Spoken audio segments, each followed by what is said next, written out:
नमस्कार मित्रांनो, आज मला बाहुबली या ठिकाणी जात आहे. तर बाहुबलीला जाण्यासाठी मला थोडा वेळ झालेला. ऑलरेडी सकाळी 9ला जायचं होतं आणि आत्ता वाजलेले आहेत 12. तर मला जायला वेळ झालेला आहे. आणि बाहुबलीला जाण्याचं मुख्य कारण म्हणजे या ठिकाणी मी 10वीला होतो, 10वी पासआउट झालेलो आहे. आणि 1980 सालच्या बॅचने हा जो विद्यार्थी मेळावा आयोजित केला आहे तो पाहण्यासाठी जात आहे. तर फायनली मी इथे एंट्री केलेली आहे. आणि ही जी बाजूला दिसते ही शाळा, या ठिकाणी माझं 10वी शिक्षण झालं. आणि या व्हिडिओमध्ये ना शेवटला मी प्रत्येक बॅचचे काही फोटो जे भेटलेले आहेत ते फोटो टाकणार आहे. ते तुम्ही व्हिडिओ शेवटपर्यंत बघा. तर फायनली मी इथं पोचलो. पहिला आम्ही काय केलं की गाडी या ठिकाणी पार्किंगला लावलेली आहे आणि पार्किंगची व्यवस्था अतिशय सुंदर आहे. आणि मी माझ्या बॅचच्या मुलांची भेटायला गेली जी की 2006 साली पासआउट झालेली बॅच आहे. आणि इथे आम्ही ही बघा 5वी ते 10वीपर्यंत हे हॉस्टेल आहे, ब्रह्मचारी आश्रम हॉस्टेल आहे. आणि या ठिकाणी मी 2006पर्यंत म्हणजे 2000 ते 2006 या काळापर्यंत या ठिकाणी राहिलेलो आहे. तर हा उमेश आणि हा सुमित आणि त्याचबरोबर अतुल आणि पुढे तिघ आहेत, त्यांची माहिती आपण पुढे देणार आहोत. तर पहिला आम्ही एका हॉलमध्ये गेलो जिथं आम्ही राहिलो होतो.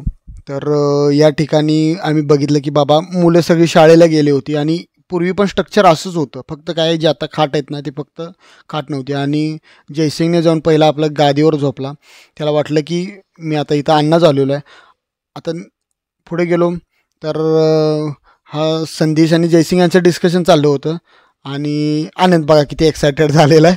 आणि त्यानंतर पुन्हा आम्ही गेलो की सगळ्यात पहिला आम्हाला उत्सुकता लागलेली आदिनाथ हॉल, कारण की मॅक्सिमम जवळपास 2 वर्ष आम्ही आदिनाथ हाऊसमध्ये राहिलो होतो. आणि आदिनाथ हाऊसवरून हा वरचा व्ह्यू तुम्ही बघू शकता की किती सुंदर आहे. आणि आता आम्ही जाणार आहोत आदिनाथ हाऊसमध्ये, जिथं ऑलरेडी बाकीचे मेंबर गेलेले आहेत.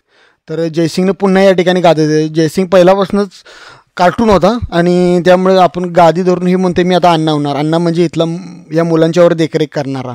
तर तुम्ही इथं बसा अशी माहिती देत होता. त्यानंतर प्रत्येकानं आपली पेटी कुठं होती, म्हणजे आपली पेटी जे या ठिकाणी राहत होते प्रत्येकाची आपापली पेटी कुठं होती ते सांगत होतं. तर मी या ठिकाणी माझी पेटी या ठिकाणी होतं, म्हणजे मी या दोन वर्ष या ठिकाणी राहिलेलो आहे, म्हणजे जिथं मी दाखवलं होतं. आणि हा संदेश जी की माहिती देतो आहे, उमेश येत आहे आणि जयसिंगला अतुल काहीतरी माहिती देतो आहे. आणि त्यानंतर आम्ही गेलो जेवण विभागाकडे. आणि या ठिकाणी अनंत ताट धुतो आहे एक्सायटेड होऊन, संदेशही त्याच्या बाजूला धुतो आहे, उमेशही त्याच्या बाजूला, असं आम्ही ओळीने एकमेक ताट धुतो आहे. आणि हा व्हिडिओ क्लिक केला जयसिंग. आणि त्यानंतर सुमित आला. सुमित पण म्हटला मी पण ताट धुतो, पण व्यवस्थित माती लावून चक्क धुवा, असं आमचं डिस्कशन झालं. आणि हा बघा जयसिंग. आणि त्यानंतर पुन्हा आम्ही जेवण विभागाकडे गेलो, हात धुतलं. आणि त्यानंतर जेवण विभागात आत गेलो जिथं आम्ही पूर्वी जेवण करत होतो. तर या ठिकाणी आज जिलेबी आणि पुरी असं जेवण होतं. सकाळी संध्याकाळी दिवसभर जेवण होतं. आणि हे तुम्ही बसायची व्यवस्था बघताय, पूर्वी अशा ठिकाणी बसायची व्यवस्था नव्हती. पूर्वी पाट होता आणि पाटावर बसायची व्यवस्था होती. आणि वाढायला मुलंच होती त्यावेळी. आता टेम्पररी काही चेंज झालेलं आहे, तर वाढायला मुलंच होती. आणि तुम्ही जी बाजूला ही लोकं बघताय, जी लोकं बघताय ही सर्व माजी विद्यार्थी आहेत. आणि इथं माजी विद्यार्थ्याचा मेळावा इथं चालू आहे. ऑलरेडी निम्मा कार्यक्रम झालेला आहे, आम्ही लेट झालेलो आहे, निम्मा कार्यक्रम इथं झालेला आहे. त्यानंतर आम्हाला पुन्हा भुका लागल्या. त्यामुळे आम्हाला काय झालं, कलिंगडाची काहीतरी कलिंगड दिसला आणि कलिंगड तिथं होतं. मग आम्ही काय केलं, ठेवलेलं आहे कलिंगड कापलं आणि आम्ही खायला सुरुवात केली. आणि त्यानंतर प्रत्येकानं खाल्लं कलिंगडं, पण सगळ्यांनी असं लपवत छपवत कलिंगडं खाल्लं, कारण की तिथनंच उचललेलं कलिंगडं होतं त्यामुळं. तर पुन्हा आम्ही आमचा कार्यक्रम बघण्यात व्यस्त झालो. कार्यक्रम पाहिला आणि कार्यक्रम पाहता पाहता आम्हाला आठवण झाली की अरे आपल्याकडं शाळेकडं जायचं राहिलंच. मग पुन्हा आम्ही काय केलं की कार्यक्रम बघता बघता तिथून बाहेर निघायचं ठरवलं आणि पुन्हा आम्ही निघालो शाळेकडं. ही जी शाळा ज्या ठिकाणी आम्ही 5वी ते 10वीचं शिक्षण घेतलं, तशी ही अतिशय सुंदर शाळा आहे. आणि या ठिकाणीच बाहुबली भगवानाची 28 फुटी प्रतिमा आहे आणि डोंगर आहे. त्याचा व्हिडिओ पुन्हा आपण नेक्स्ट व्हिडिओमध्ये बनवू. तर चला मग बघूया बॅचेस वाईज. तर ही वेगवेगळे बॅचेस आहेत जे या ठिकाणी आले होते ग्रुपने.